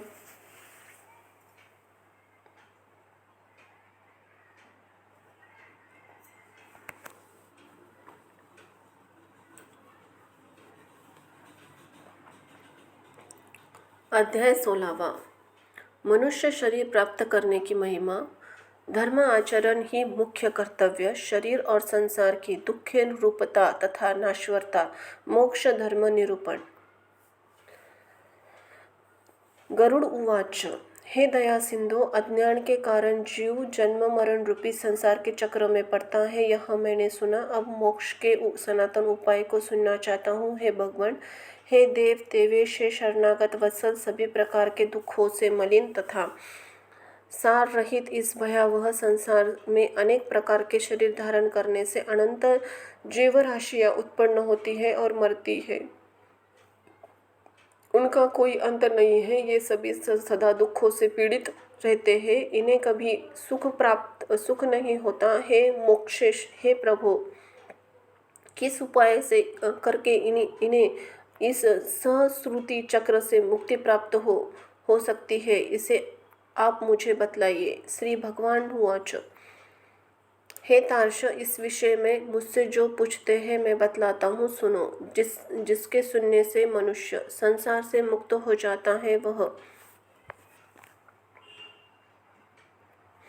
परब्रह्म परमात्मा, निष्कल कला रहित परब्रह्म स्वरूप, शिवारूप, सर्वज्ञ, सर्वकर्ता, सर्वेश्वर, निर्मल और अद्वितीय, द्वैत भाव रहित वह परमात्मा स्वतः प्रकाश है। अनादि अनंत निर्विकार परात्पर निर्गुण और सत अचित आनंद स्वरूप यह जीव उसी का अंश है।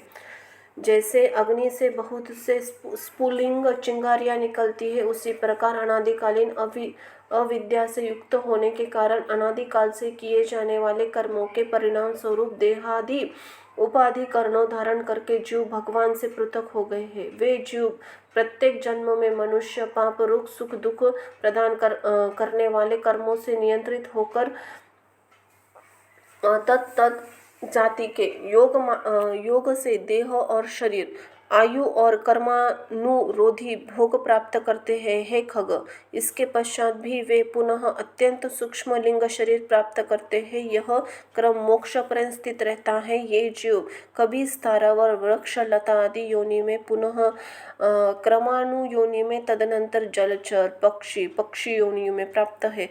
प्राप्त करते हुए मनुष्य योनि प्राप्त करते हैं। फिर धार्मिक मनुष्य के रूप में पुनः देवता तथा देव योनि के पश्चात क्रमशः मोक्ष प्राप्त करने के अधिकारी होते हैं। उद्भिज, अंडज, स्वदज, पिंडज, जरायुज, इन 4 प्रकार के शरीरों का सहस्त्रों बार धारण करके उनसे मुक्त होकर सकृतवश पुण्य प्रभाव से जीव मनुष्य शरीर प्राप्त करता है और यदि वह ज्ञानी हो जाए तो मोक्ष प्राप्त कर लेता है। जीवों की 84 लाख योनियों में मनुष्य योनि के अतिरिक्त अन्य किसी भी योनि में तत्वज्ञान प्राप्त नहीं होता। पूर्वोक्त विभिन्न योनियों में हजारों हजार करोड़ों बार जन्म लेने के अंतरंतर उपार्जित पुण्य पूज्य के कारण कदाचित मनुष्य योनि प्राप्त होती है। मोक्ष प्राप्ति के लिए सोपानभूत यह दुर्लभ मनुष्य शरीर प्राप्त करके इससे सहस्रुति चक्र से जो अपने को मुक्त कर लेता है, उससे अधिक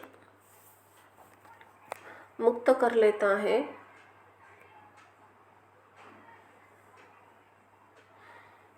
सहकृत चक्र से जो अपने को मुक्त नहीं कर सकता।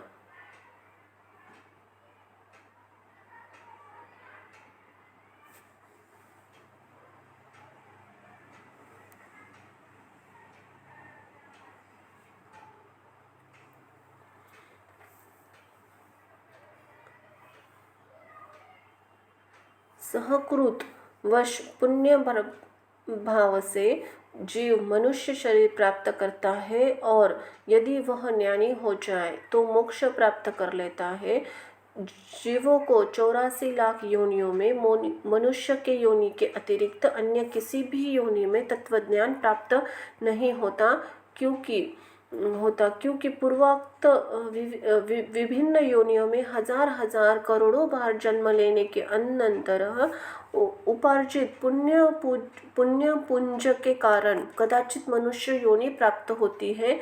मोक्ष प्राप्ति के लिए सोपानभूत यह दुर्लभ मनुष्य शरीर प्राप्त करके सहस्कृति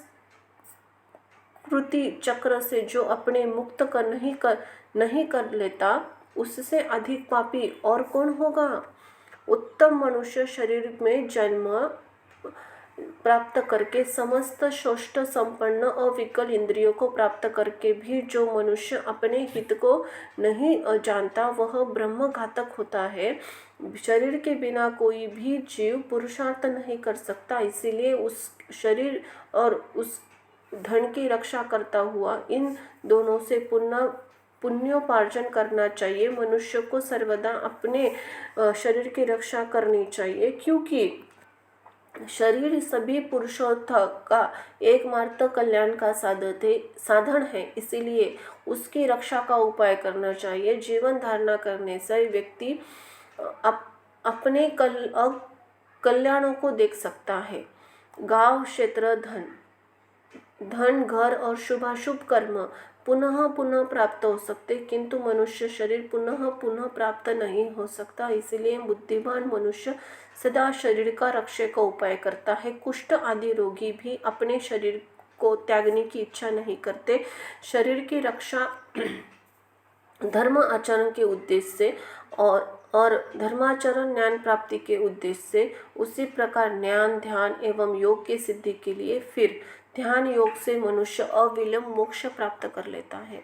यदि मनुष्य स्वयं अपने आत्मा अहित से निवारण नहीं कर लेता तो आत्मा का दूसरा कौन हितैषी होगा जो आत्मा को तारेगा। जो मनुष्य के शरीर में रहकर इसी जन्म के नरक रूपी व्याधि का चिकित्सा नहीं कर लेता, वह परलोक में जाने पर जहाँ औषध नहीं प्राप्त है, नरक व्याधि से पीड़ित होने पर फिर क्या कर सकेगा। वृद्धावस्था व्याघ्री वाघिन के समान सामने खड़ी है। वृद्धावस्था व्याघ्री के सामने खड़ी है, सामने खड़ी है। फूटे हुए घड़के गिरने वाले जल के भांति प्रतिक्षण आयु समाप्त तो होती जा रही है। रोग शत्रु की भांति प्रहार कर रहे हैं। अतः ही श्रेय प्राप्ति के लिए जीवकों को अभ्यास करना चाहिए। जब तक दुख प्राप्त नहीं होता जब तक आपत्तियां घेर नहीं लेती, तब तक इंद्रियों में वैकल्य शीतलता नहीं आ जाती, तब तक श्रेय प्राप्ति के लिए अभ्यास करते रहना चाहिए। जब तक यह शरीर है तभी तक तत्व ज्ञान का अभ्यास करना चाहिए। भवन में आग लग जाने पर ऐसा कौन दुर्बुद्धि मनुष्य है जो कुआं खोदना प्रारंभ करता है। बहुविध सांसारिक कार्यों में प्रपंच व्यस्त रहने के कारण काल का ज्ञान नहीं होता। यह क्लेश की बात है कि मनुष्य अपने ही सुख दुख और हित की बात को नहीं समझता। संसार के जीव को उत्पन्न होते हुए रोगादि दुखी होते हैं, मृत्यु प्राप्त करते हैं। आपत्तिग्रस्त तथा दुखी भोग कर भी सांसारिक मनुष्य मोह रूपी मदिरा को पीकर पूर्वारुक्त जन्म मरणादि रूपी विविध क्लेशों से कभी भयभीत नहीं होता।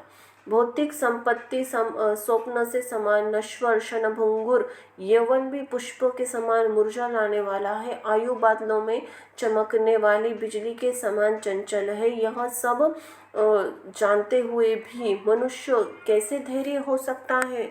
एक तो मनुष्य की 100 वर्ष आयु बहुत ही थोड़ी है, उसमें भी निद्रा और आलस्य के वशीभूत होकर उसमें आधा भाग चला जाता है और जो शेष है वह भी बाल्यावस्था रोग जरा में उत्पन्न दुख से चला जाता है, और जो थोड़ा सा बचा है वह भी निष्फल हो जाता है। प्रारंभ करने योग कार्य के विषय में जो उद्योग नहीं करता, जहाँ ब्रह्म चिंतन आदि में जागरूक रहना चाहिए, वहाँ वह सोता रहता है। इसके विपरीत जहाँ सदा सदा भय विद्यमान है, उस संसार में वहाँ वह विश्वस्त ऐसा मनुष्य है, वह अभागा क्यों नहीं मारा जाएगा। जल में उठने वाले फण के समान अतीव क्षणभंगुर देह को प्राप्त करके जीवात्मा उसमें स्थिर रहते हैं।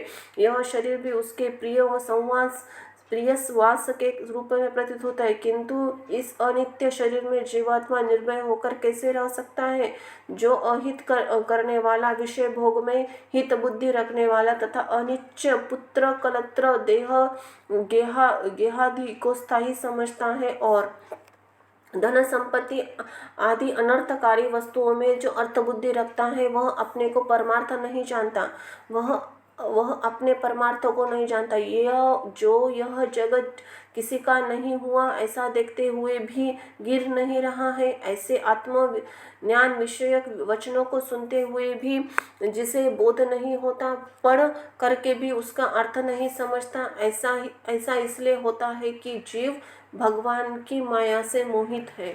मृत्यु रोग जरा रूपी ग्रह के द्वारा गंभीर काल सागर में डूबते हुए इस जगत को कोई नहीं जानता। प्रतीक्षीन होते बीतते हुए काल, इस काल की सूक्ष्म गति को जो वैसे ही नहीं जान पाता जैसे कच्चे घड़े में स्थित जल के विगलित होने का ज्ञान नहीं हो पाता। कदाचित वायु का बांधना संभव नहीं हो सकता, आकाश को खंड खंड करने और तरंगों में गुंफन की कल्पना भी संभव हो सकती है, परंतु आयु के शाश्वत होने की आस्था कथमपि संभव नहीं हो सकती।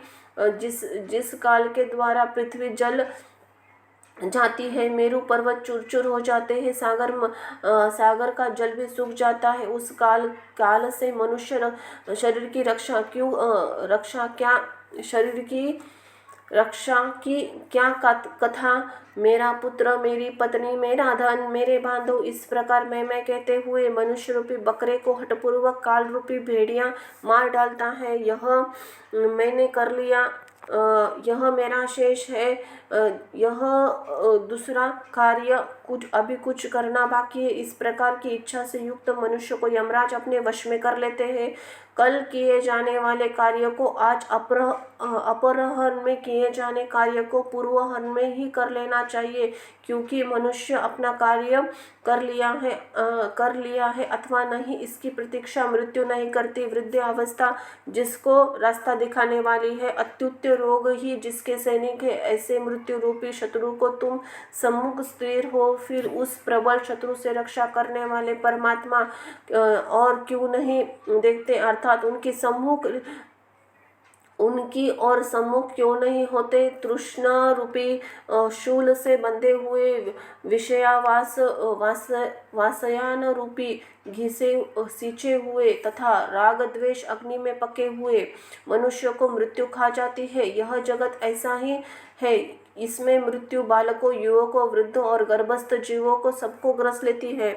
जब जीव अपने देह को भी यही छोड़कर यमलोक को चला जाता है, तो फिर स्त्री, माता पिता और पुत्र आदि से किस प्रयोजन से संबंध स्थापित किया जाए। यह संसार के दुख का मूल कारण है, इसलिए इस संसार के जिसका संबंध है वही दुखी है, और जिसने इस जगत का त्याग किया है वही मनुष्य सुखी है, दूसरा कोई भी कभी भी सुखी नहीं है। यह संसार सभी प्रकार के दुख का उत्पत्ति स्थान है, सभी आपत्तियों का घर है, सभी पापों का आश्रय स्थान है, इसीलिए ऐसे संसार को क्षण मात्र में त्याग देना चाहिए।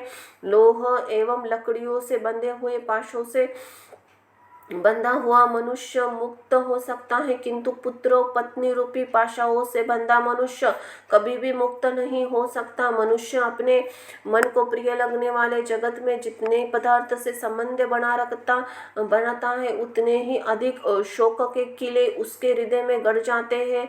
यह बड़े खेद की बात है, मनुष्य के देह में स्थित शब्द, स्पर्श, रूप, रस, गंध विषयों का आहार करने वाले इंद्रिय रूपी चोरों ने इस लोक में समस्त धन को अपहृत करके नष्ट कर दिया है, अर्थात परलोक में के लिए हितकारी मनुष्य धर्म रूपी जो धन है उसका इंद्रिया ने हरण कर लिया है।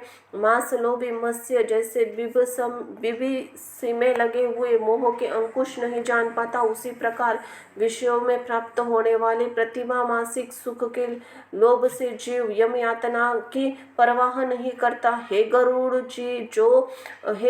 जो आपने हित और अहित की नहीं जानते, सदा को मार्ग पर चलने वाले हैं, मात्र पेट भरने ही जिनका सारा अवैध साय रहता है, वे मनुष्य नरकगामी है। निद्रा, मैथुन और आहार आदि की स्वाभाविक प्रवृत्ति सभी प्राणियों में समान रूप से विद्यमान रहती है। उनमें से जो वास्तविक हित अहित को जानने वाला ज्ञानवान वह मनुष्य है, और उस ज्ञान से जो शून्य है वह पशु कहलाता है। मूर्ख मनुष्य प्राप्तकाल मलमूत्र के वेग से, मध्य दिन में श्रुधात और तृषा और रात्रि में काम क्रीड़ा और निद्रा से बाधित रहते हैं। हाय, यह खेद की बात है कि अज्ञान से मोहित होकर सभी जीव अपनी देह, धन, पत्नी आदि में आसक्त होकर बार बार पैदा होते हैं और मर जाते हैं। इसीलिए देह, गेह, पुत्र, कलह आदि के साथ आसक्ति का त्याग कर देना चाहिए। यदि आप में विवेक बल से उसका सर्वथा त्याग न हो सके तो असक्त भाव से देह, गेहदी से हटाकर महापुरुषों के साथ संबंध बनाना चाहिए, क्योंकि संत पुरुष संसार शक्ति रूपी रोगों के भेजस है। सत्संग, विवेक ये दोनों व्यक्ति ही निर्मल नेत्र है। जिस व्यक्ति के पास ये नहीं है वह अंधा मनुष्य कुरगामी क्यों नहीं होगा। अपने अपने वर्ण और आश्रम के लिए शास्त्र बोधित आचरणों का पालन करने में संलग्न रहने वाले सभी मनुष्य यदि परम धर्म भगवान के चरणों में स्वारिक प्रीति संपादन और साधनीभूत भगवत भक्ति को नहीं जानते, वे दाम्भिचारी व्यर्थ में नष्ट हो जाते हैं। कुछ लोग अनेक प्रकार की क्रियाओं का करने का प्रयत्न करते हैं, कुछ अन्य व्रत, उपवास आदि में संलग्न रहते हैं। अज्ञान वश से आवृत आत्मा वाले कुछ लोग ढोंगी बनकर विचरण करते हैं। कर्मकांड में आस्था रखने वाले मनुष्य शास्त्र बोधित नाम मात्र की फलश्रुतियों से संतुष्ट करके मंत्रोच्चारण और होमादि कृत्यों से तथा यज्ञ से विस्तृत विधानों से भ्रांत है, उन्हीं में उलझे रहते हैं। मेरी माया से विमोहित होकर शरीर को सुखावाने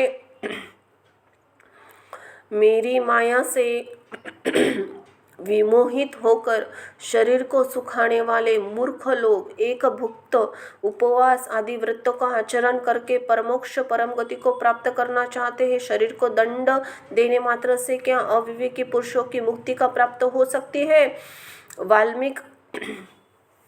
वाल्मीकि को तांडन करने से क्या महासर्प की मृत्यु होगी। बड़ी लंबी जटाओं के भार को ढोने वाले और मृग चर्म आदि से युक्त धार्मिक पुरुष साधु पुरुष का वेश धारण करके ज्ञान भांति के लोक में भ्रमण करते हैं और लोगों को भी भ्रमित करते हैं।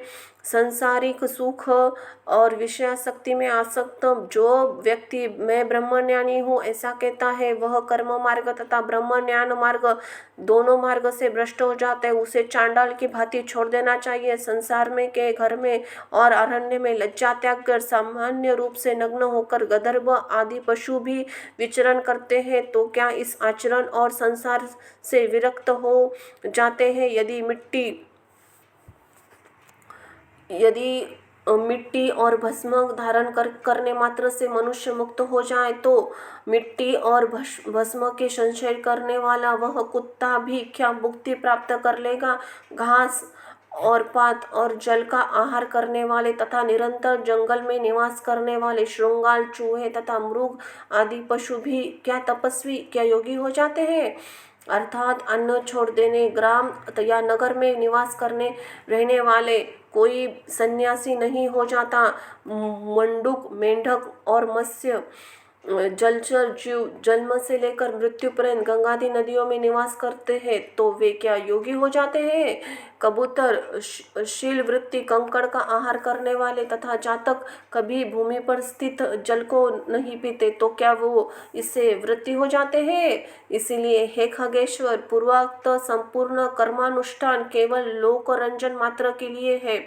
मोक्ष कारण साक्षात तत्व ज्ञान है। हे खग, षड रूपी कुंपण में पड़े हुए मनुष्य रूपी पशु परमार्थों को नहीं जानते, क्योंकि वे पशु पाश से नियंत्रित रहते हैं और वेद और शास्त्र रूपी घोर समुद्र में इधर उधर लिए जाते होते कुतांत्रिक व्यक्ति षड मूर्तियों से ग्रस्त होकर स्थित रहते हैं। वेद शास्त्र पुराण को जानने वाला भी मनुष्य परमार्थों को नहीं जानता। विडंबनाग्रस्त उसका पूर्वोक्त संपूर्ण ज्ञान कौवे के काव काव करने जैसा है।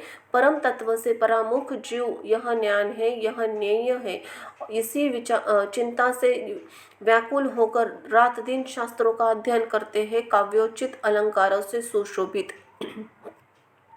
गद्य वाक्य रचना, छंदोबद्ध कविता की रचना करने पर भी विषयभोग प्रतिलयातीत इंद्र वाले तत्व ज्ञान रहित मूढ़ व्यक्ति नाना चिंताओं के कारण दुखी रहते हैं। परम तत्व की प्राप्ति तो अन्य प्रकार से होती है, किंतु लोग अन्य प्रकार के उपाय करके क्लेश प्राप्त करते हैं। शास्त्र का भाव तो कुछ और ही होता है, परंतु वे उसके व्याख्या कुछ दूसरे से करते हैं। कुछ अहंकारी व्यक्ति गुरु उपदेश आदि को प्राप्त न करके भी उत्मणि भाव के विषय में कहते हैं, पर वे स्वयं उसका अनुभव नहीं करते। बहुत से लोग वेद और शास्त्र का अध्ययन करते हैं और परस्पर एक दूसरे को बोध भी कराते हैं, तात्पर्य समझाते हैं कि पर वे परम तत्व के विषय में उसी प्रकार कुछ नहीं जानते जिस प्रकार दरवी कलच्छी पाक रस भोजन आदि को भी नहीं जानती। पुष्पों को धारण तो सिर करता है, किंतु उस पुष्प की गंध को नासिका ही जानती है। इसी प्रकार वेद और शास्त्र का अध्ययन तो लोग करते हैं, किंतु वेद और शास्त्र के भाव का बोध करने वाला दुर्लभ होता है। मूर्ख मनुष्य अपने हृदय में स्थित परम तत्व को, परमात्मा के अंशों को नहीं जानता और उसके जानने के लिए शास्त्रों के अध्ययन में उसी प्रकार भटकता फिरता है जिस प्रकार कोई मूर्ख ग्वाला अपनी कोख में बकरे को पकड़ के रखने के पर भी उसके खोजने के लिए कुएं में देखता है। संसार के मोह के नाश करने के लिए शास्त्रों के शब्दों का अर्थ को जानना मात्र पर्याप्त नहीं है। दीपक की बाती से कभी अंधकार की निवृत्ति नहीं हो सकती। बुद्धिहीन मनुष्य का पढ़ना अंधे व्यक्ति के दर्पण देखने के समान व्यर्थ है। अंत ही बुद्धिमान व्यक्ति को ही शास्त्रीय तत्वज्ञान लक्षण हो सकता है, अर्थात बुद्धिमान को ही तत्वज्ञान लक्षित हो सकता है।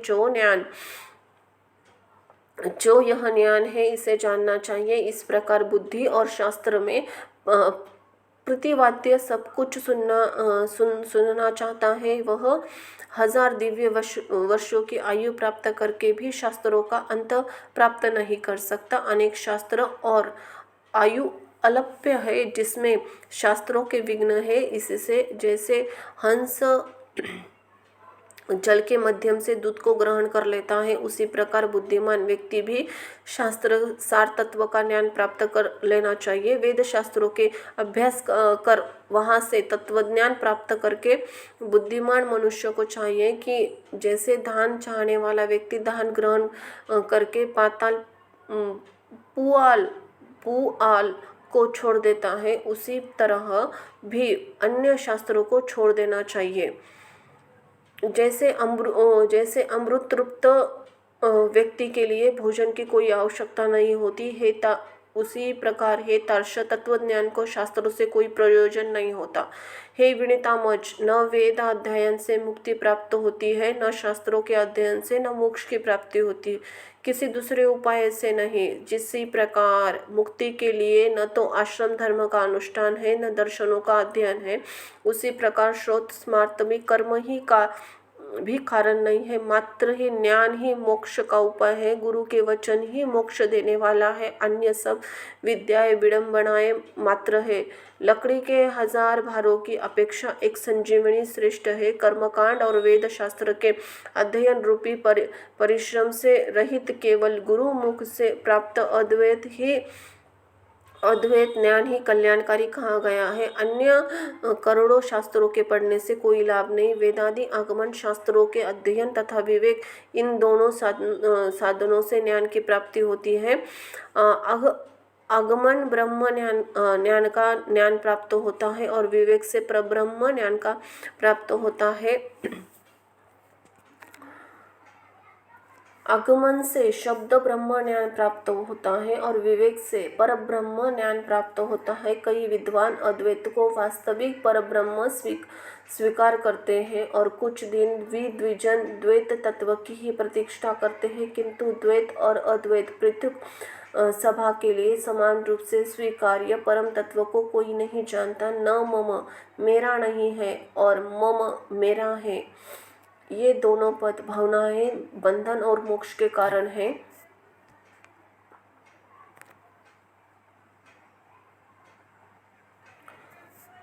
देह गेह पुत्र कलाद्रि में मम बुद्धि करने से प्राणी को बंधन प्राप्त होता है और मेरा नहीं है इस प्रकार की भावना से करने से मुक्त होता है। कर्म वही है जो बंधन का हेतु नहीं होता। विद्या वही है जो मोक्ष प्रदान करा दे और इसके अतिरिक्त कर्म केवल श्रम मात्र के हेतु है जो शरीर के लिए क्लेशप्रद है, तथा अन्य प्रकार की विद्या शिल्प चातुर्य मात्र है। जब तक कर्म किए जाते हैं, जब तक संसार में आसक्ति है, जब इंद्रिया का चावल्य बना रहता है, तब तक तत्वज्ञान की बात ही कही हो सकती है। जब तक देहाभिमान, देह का अपना स्वरूप मानना है, जब तक ममता रहती है, जब तक प्रयत्नों का वेग रहता है, तब तक संकल्प की कल्पना रहती है। जब तक मन स्थिर नहीं होता, जब तक शास्त्र का चिंतन नहीं होता, जब तक गुरु की कृपा नहीं होती, तब तक तत्वज्ञान की चर्चा ही कहाँ होती है। तप, व्रत, धर्म, जप, होम और पूजा आदि सत्कर्मों के अनुष्ठान तथा वेद शास्त्र आगमन की कथा तभी तक उपयोगी होती है जब तक जीव को तत्वज्ञान प्राप्त नहीं हो जाता। इसलिए तार्क्ष अपने मोक्ष की इच्छा हो तो सर्वदा संपूर्ण प्रयत्न का सभी अवस्थाओं में निरंतर अनुष्ठान करके तत्वज्ञान की प्राप्ति में संलग्न रहना चाहिए। जो प्राणी अधिभौतिक, अधिदैविक, आध्यात्मिक तापत्रय से सदा संतप्त रहता है, उसे मोक्ष वृक्ष की छाया आश्रयन करनी चाहिए। जिस मोक्ष वृक्ष का पुष्प धर्म ज्ञान स्वरूप तथा फल स्वर्ग एवं मोक्ष है, इसलिए श्री गुरुमुख से आत्म तत्व चिंतन ज्ञान प्राप्त करना चाहिए। ज्ञान हो जाने पर प्राणी इस घोर संसार में बंधन से सुखपूर्वक मुक्त हो जाता है। तार्क्ष, हे तार्क्ष, तत्वज्ञान पुरुषों के द्वारा किए जाने वाले अंतिम कृत्यों के विषय में मैं तुम्हें बताता हूँ, सुनो। जिस उपाय से जीव को ब्रह्म निर्वाण संज्ञक का मोक्ष की प्राप्ति होती है, अंतकाल के आ जाने पर पुरुष भय छोड़कर अनासक्ति रूप के शस्त्र से देह गेहादि विषय को ममत्व काट डाले। वह धीर पुरुष घर से निकलकर पवित्र तीर्थ जल में स्नान करके पवित्र और एकांत देश में विधिवत आसन लगाकर बैठ जाए और शुद्ध परम त्रिवृत्त ब्रह्माक्षर अर्थात ओमकार का मन से अभ्यास करे। ब्रह्मा बीज स्वरूप ओमकार का निरंतर स्मरण करके श्वासों को जीतकर मन को नियंत्रित करे।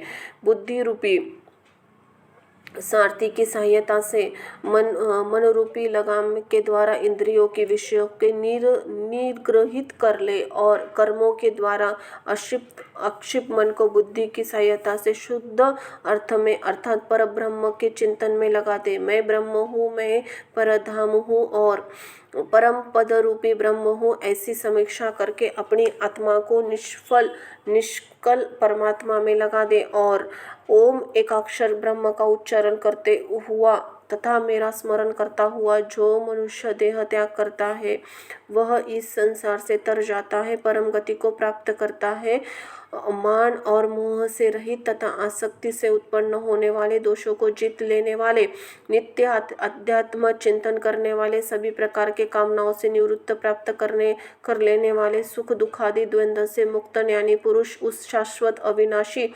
परम पद को प्राप्त करता है। जो व्यक्ति राग और मल द्वेषी मलों को अपहरण करने वाले ज्ञानारूप जलाशय और सत्य स्वरूप जल वाले मानस तीर्थ में स्नान करता है, वह मोक्ष प्राप्त कर लेता है।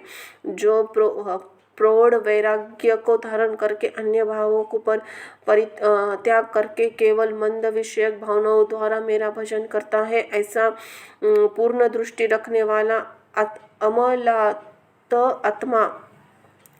अमलात आत्मा संत मोक्ष को प्राप्त होता है। तीर्थ में मृत्यु हो जाए इस उत्कंठा से उत्सुक होकर जो अपने घर को परित्याग करके तीर्थ क्षेत्र में निवास करता है और मुक्ति क्षेत्र में मरता है, वही मोक्ष प्राप्त करता है। अयोध्या, मथुरा, माया, कनखल, हरिद्वार, काशी, काची, अवंतिका और द्वारकपुरी, ये 7 पुरियां मोक्ष देने वाले हैं।